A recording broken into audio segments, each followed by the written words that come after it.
کہ یہ حدیث اس پائے کی ہے، اس کی اتنی ضرورت ہے کہ اس کو ہر حدیث کی کتاب کے ہر باب سے پہلے اس کو ذکر کیا جائے۔ اس لیے نیت کا خالص ہونا، نیت کا صحیح ہونا کسی بھی عبادت سے پہلے وہ ضروری ہے۔ عبادت میں اور عادت میں اگر فرق کوئی چیز کرتی ہے تو وہ نیت کرتی ہے۔ وہ قول یہ ہے لا ينفع قول الا بعمل ولا ينفع عمل الا بنیہ۔ اظفر بشرح الأربعين من سنة الهادي الأمين۔ الحمد للہ رب العالمین، الحمد للہ الذی قال اقرأ بسم ربک الذی خلق، خلق الانسان من علق، اقرأ وربک الاکرم الذی علم بالقلم، علم الانسان ما لم يعلم۔ اللہم صلی وسلم علی عبدک نبیک حبیبک محمد وعلی آلہ واصحابہ ومن تبعہم بإحسان الی یوم الدین۔ اما بعد، عن امیر المؤمنین ابی حفص عمر بن الخطاب رضی اللہ تعالی عنہ قال سمعت رسول اللہ صلی اللہ علیہ وآلہ وسلم یقول انما الاعمال بالنیات وانما لكل امرئ ما نوى فمن كانت هجرته الى الله ورسوله فهجرته الى الله ورسوله ومن كانت هجرته لدنيا يصيبها أو امرأة ينكحها فهجرته إلى ما هاجر إليه۔ اخرجہ البخاری رحمہ اللہ و مسلم رحمہ اللہ۔ یہ حدیث مبارکہ جو آپ نے ابھی سماعت فرمائی، جس طرح کہ ہم نے اس سے پہلے پروگرام میں واضح کیا تھا کہ ہم 40 نوویہ درسن پڑھنے جا رہے ہیں، تو آج اس کی یہ پہلی حدیث ہے اخلاص نیت کے موضوع سے۔ یہ حدیث، اس کے ترجمہ و تشریح، مشکل الفاظ کے معانی اور فوائد بیان کرنے سے پہلے اس کے بارے میں یہ بتاتا چلوں کہ امام بخاری رحمہ اللہ نے یہ حدیث مبارکہ اپنی جامع الصحیح کے اندر سب سے پہلی حدیث ذکر کی ہے۔ امام مسلم نے بھی اس کو ذکر کیا ہے، امام ابن ماجہ، امام نسائی، امام ترمذی، صحیح ابن حبان، صحیح ابن خزیمہ، دیگر جتنی بھی احادیث کی کتابیں ہیں، مجموعہ ہے، سب نے اس حدیث کو ذکر کیا ہے۔ بلکہ جو حدیث کا مجموعہ ہے اس میں بار بار یہ حدیث آئی ہے، تقریباً 70 سے زیادہ مرتبہ اس کی تعداد بنتی ہے جو حدیث کی کتابوں میں یہ حدیث آئی ہے۔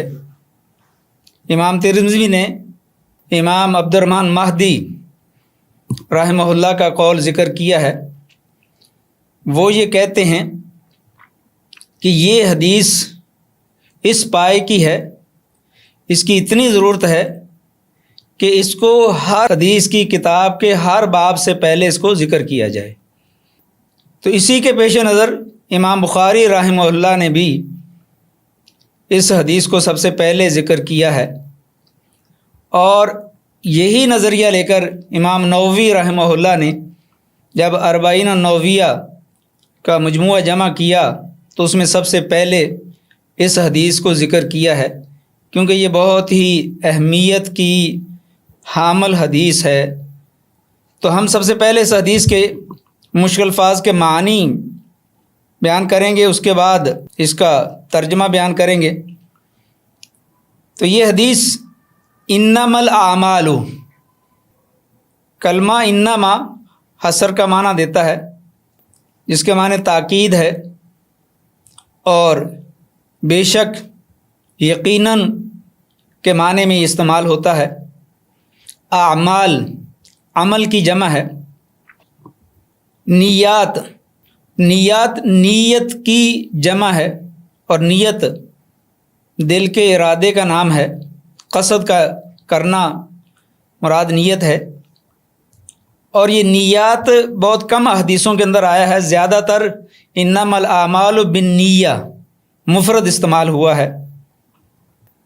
نوا، ما نوا، نوا کا معنی ہے جو اس نے نیت کی۔ ہجرت، فمن کانت ہجرتہ، لفظ ہجرت کا معنی ہے ترک کرنا، چھوڑنا، لفظی معنی اس کا ترک کرنا، چھوڑنا ہے۔ اور اس سے مراد یہ ہے ترک دار الکفر الی دار الاسلام، دار کفر کو چھوڑ کر دار اسلام کی طرف ہجرت کرنا، وطن قربان کرنا، اس کو ہجرت کہتے ہیں۔ یصیبھا، پہنچ جائے گا اس کو، ینکحھا، ینکحو، نکاح کرے گا وہ، فہجرتہ الی ما ہاجر علیہ، اور جس کی طرف جس نیت سے جس نے ہجرت کی ہوگی اسی کا اس کو اجر و ثواب ملے گا۔ اب اگر ہم اس کے ترجمے کی طرف آتے ہیں تو ان امیر المؤمنین ابی حفص، یہ سیدنا عمر بن خطاب رضی اللہ تعالی عنہ کا لقب تھا، امیر المؤمنین۔ ابی حفص ان کی کنیت تھی، نام ان کا تھا عمر بن الخطاب رضی اللہ تعالی عنہ۔ وہ فرماتے ہیں کہ میں نے رسول اللہ صلی اللہ علیہ وسلم سے سنا، کیا فرما رہے تھے؟ انما الاعمال بالنیات، اعمال کا دار و مدار نیتوں پر ہے۔ وَإِنَّمَا لِكُلِّ امْرِئٍ، بے شک یقیناً ہر آدمی کے لیے وہ ہے جس کی وہ نیت کرتا ہے۔ فَمَنْ كَانَتْ هِجْرَتُهُ إِلَى اللَّهِ وَرَسُولِهِ، جس کی ہجرت کی نیت اللہ اور اس کے رسول کے لیے ہے، فَهِجْرَتُهُ إِلَى اللَّهِ وَرَسُولِهِ، تو اس کی ہجرت اللہ اور اس کے رسول کے لیے ہوگی۔ وَمَنْ كَانَتْ هِجْرَتُهُ لِلدُّنْيَا، جس نے ملک چھوڑا ہوگا، جس نے ہجرت کی ہوگی دنیا کے لیے، یصیبھا، اس کو وہ پہنچ جائے گا، اس کو وہ مل جائے گا۔ او امرأۃ ینکحھا، یا جس نے اگر کسی عورت سے نکاح کرنے کے لیے ہجرت کی ہوگی تو اس کو وہ مل جائے گی۔ فہجرتہ الی ما ہاجر علیہ، تو ہجرت جس نے جس مقصد کے لیے کی ہوگی اس کو اسی کا اجر ملے گا، اسی کا ثواب ملے گا۔ یہ حدیث مبارکہ کو سب سے پہلے ذکر کرنے کا مقصد، اور ہر محدث نے، ہر مصنف نے حدیث کے اندر اس حدیث کو ذکر کیا ہے، بار بار ذکر کیا ہے، امام نووی نے بھی رحمہ اللہ نے اس کو ذکر کیا ہے، کیونکہ یہ حدیث ہمیں یہ بتاتی ہے کہ اعمال کا دار و مدار، اعمال کے قبولیت کی سند، اعمال کے قبول ہونے کا دار و مدار اس کی نیت پر ہے۔ اعمال الصالحہ اور فاسدہ بالنیات، اچھے اور برے اعمال کا دار و مدار نیت پر ہے۔ اعمال مقبولۃ او مردودۃ بالنیات، اعمال کا اللہ کے ہاں قبول ہونا یا رد ہونا، اس کا دار و مدار بھی نیت پر ہے۔ اس لیے نیت کا خالص ہونا، نیت کا صحیح ہونا کسی بھی عبادت سے پہلے وہ ضروری ہے۔ عبادت میں اور عادت میں اگر فرق کوئی چیز کرتی ہے تو وہ نیت کرتی ہے، اس لیے سب سے پہلے نیت کو خالص کرنا چاہیے۔ یہاں اس حدیث میں یہ بتایا جا رہا ہے کہ اگر ایک آدمی اتنا بڑا عمل سر انجام دیتا ہے، اپنے گھر بار کو چھوڑتا ہے، اپنی زمین جہاں وہ پیدا ہوا تھا، جہاں اس کا بچپن گزرا تھا، جہاں اس کے ماں باپ ہیں، جہاں اس کی یادیں وابستہ ہیں، اس کو اگر وہ چھوڑتا ہے اور اس کی نیت اللہ اور اس کے رسول کے لیے ہے تو پھر تو اس کو اجر ملے گا۔ اگر اتنا بڑا کام اپنے ملک کو چھوڑنا، اپنے شہر کو چھوڑنا، اپنے وطن کو چھوڑنا کسی اور غرض کے لیے ہے، دنیاوی فائدے کے لیے ہے، شادی کے لیے ہے، کاروبار کے لیے ہے، دنیا کے لیے ہے، تو پھر اس کو اس ہجرت کا ثواب نہیں ملے گا۔ جو اس کے لیے اس نے ہجرت کی ہے وہی اس کو ملے گا۔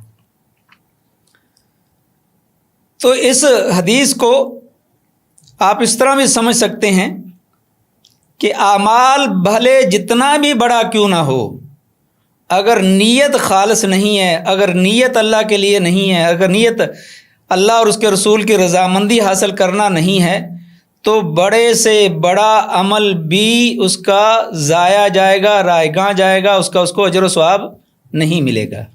کیونکہ اللہ ان اللہ لا ينظر الى صورکم ولا الى اجسامکم ولکن ينظر الى قلوبکم واعمالکم۔ تو اللہ دلوں کو دیکھتا ہے، تمہارے عملوں کو دیکھتا ہے۔ تو نیت دل کے ارادے کا نام ہے۔ النیہ محلها القلب، نیت کا جو محل ہے وہ دل ہے۔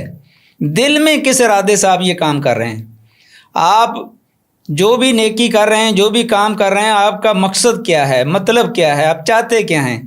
کیا اللہ کو راضی کرنا مقصود ہے، یا دنیا والوں کو راضی کرنا آپ کا مطمع نظر ہے، یا آپ ریاکاری کے لیے، شہرت کے لیے، دکھلاوے کے لیے، دنیا کے لیے آپ کر رہے ہیں، یا اللہ کے لیے کر رہے ہیں؟ اللہ کو تو وہ عمل پسند ہے، اگر وہ چھوٹا ہی کیوں نہ ہو، اگر وہ اللہ کے لیے ہے تو اللہ کو وہ پسند ہے۔ اگر عمل جتنا بھی بڑا ہو، اگر وہ اللہ کے لیے نہیں ہے تو اللہ کے ہاں اس کی کوئی قدر و قیمت نہیں ہے۔ ہم بہت سی مثالیں دے سکتے ہیں کہ اگر ایک آدمی کنواں کھدواتا ہے اور اس کی نیت یہ ہے کہ اس سے عامت الناس کو فائدہ ہو، پانی میسر ہو، پانی ملے، تو اس کے اس کنویں کا اس کو اجر اور ثواب ملے گا جب تک کہ وہ کنواں باقی رہے گا۔ یہ صدقہ جاریہ ہے، کیونکہ صدقہ جاریہ دنیا سے جانے کے بعد بھی انسان کو اس کا اجر و ثواب ملتا رہتا ہے۔ اگر وہی کنواں کوئی دشمنی کے لیے کھدواتا ہے کہ میں کنواں کھودوں، میرا دشمن یہاں سے گزرے اور وہ اس میں گر جائے، بھلے اس سے لوگ پانی پیتے رہیں، لوگ اس سے فائدہ اٹھاتے رہیں، لوگوں کو پانی میسر آئے، لوگوں کو پانی کی سہولت ملے، لیکن جو اس نے نیت کی تھی کہ میرا دشمن اس میں گرے، یا لوگوں کو نقصان پہنچے، یا کسی پڑوسی کے لیے یہ نقصان دہ ثابت ہو، تو اس عمل دونوں نے ایک کیا ہے، مگر ایک کو ثواب مل رہا ہے، دوسرے کو ثواب نہیں مل سکتا۔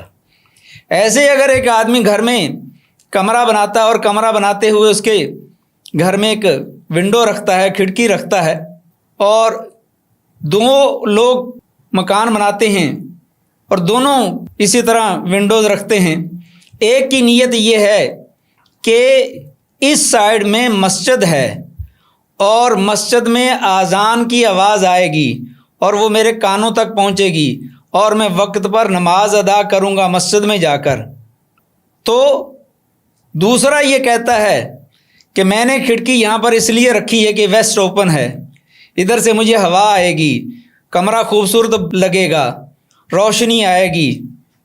تو کام دونوں نے ایک کیا ہے، لیکن ثواب پہلے والے کو ملے گا، دوسرے والے کو صرف روشنی ملے گی۔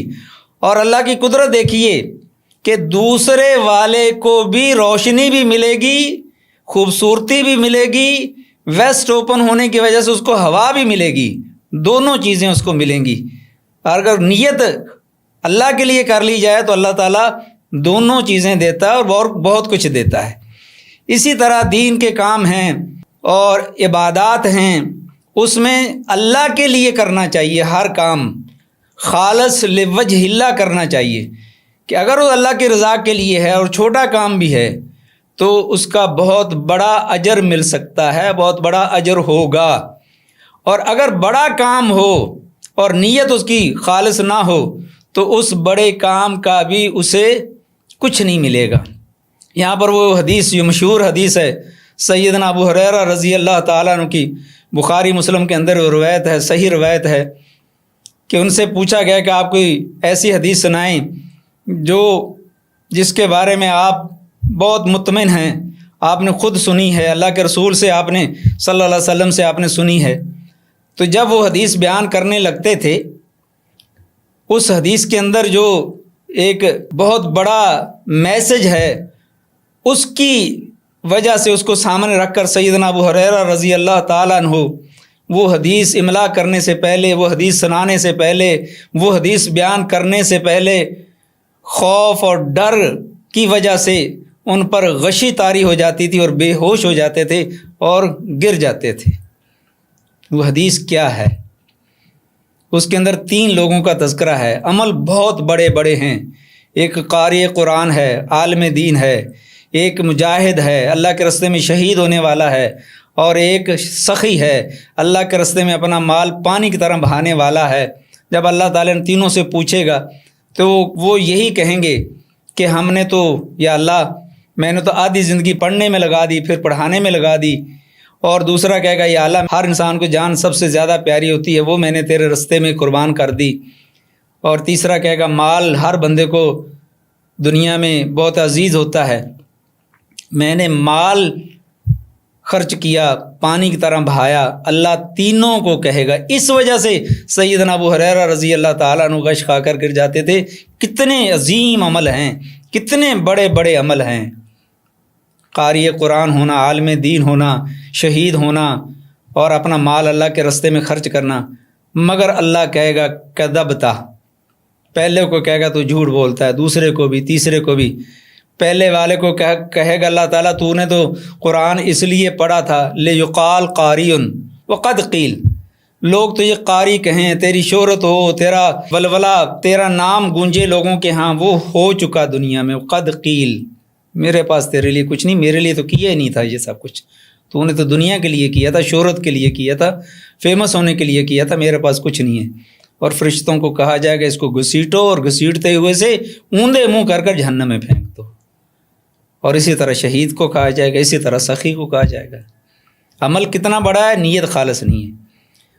اور نیت اگر خالص ہو، جیسے حدیث میں آتا ہے کہ اگر ایک آدمی جہاد کی، شہادت کی نیت کرتا ہے، تڑپ رکھتا ہے، دن رات دعا کرتا ہے کہ اللہ اسے شہادت کی موت دے دے، اور اس اپنے اس نیت میں اور اپنے اس قول میں سچا ہے وہ، تو اگر اسے موت بستر پر بھی آتی ہے، گھر میں بھی آتی ہے، چارپائی پر بھی آتی ہے، تو اللہ تعالیٰ اس کی نیت، اس کی تڑپ اور اس کی خواہش کی وجہ سے اللہ تعالیٰ اسے شہادت کا درجہ عطا کرے، شہادت کا مرتبہ اسے ملے گا، کیونکہ اس کی نیت خالص تھی، اللہ کے لیے تھی۔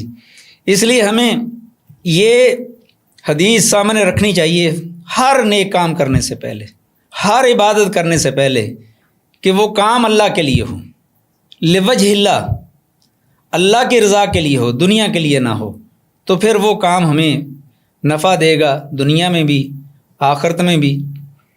ایک قول ہے، وہ مختلف صحابہ کی طرف منسوب ہے، کہ وہ قول یہ ہے لا ينفع قول الا بعمل ولا ينفع عمل الا بنیہ، کہ قول اگر کوئی بات کرتا ہے، انسان کچھ کہتا ہے، تو وہ اس وقت تک اس کے لیے مفید نہیں ہوگا جب تک کہ اس پر عمل نہیں کرے گا۔ عمل اس وقت تک اس کے لیے مفید نہیں ہوگا جب تک اس کی نیت خالص نہیں ہوگی۔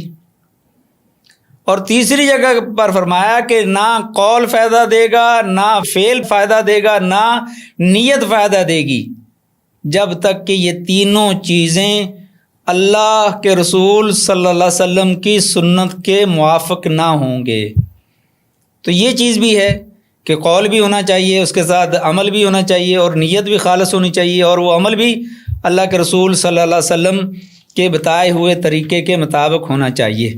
آپ دیکھیں نا کہ یہاں ہجرت کتنا بڑا عمل ہے، اور اس کی اگر کوئی آدمی ہجرت کرتا ہے اور وہ ہجرت کی نیت اس کی یہ ہے کہ مجھے دنیاوی فائدہ حاصل ہو، تو اس کو اس کا کچھ نہیں ملے گا۔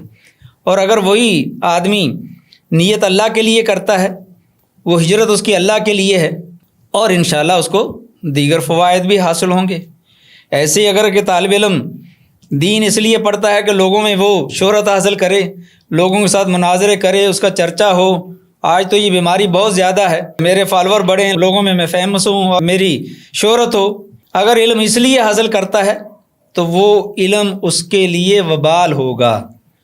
اس لیے علم حاصل کرنے سے پہلے یہ نیت ہو کہ اللہ تعالیٰ اس سے مجھے خود کو، اپنے آپ کو باعمل بنانے کی اور پھر اس علم کو دوسروں تک پہنچانے کی توفیق دے، اور میری دنیا بھی اچھی ہو جائے اور آخرت بھی سنور جائے۔ اگر اس نیت کے لیے ہے تو پھر تو فائدہ مند ہے، اگر کچھ اور مقصد ہے تو پھر اس کے لیے یہ نقصان دہ ہے۔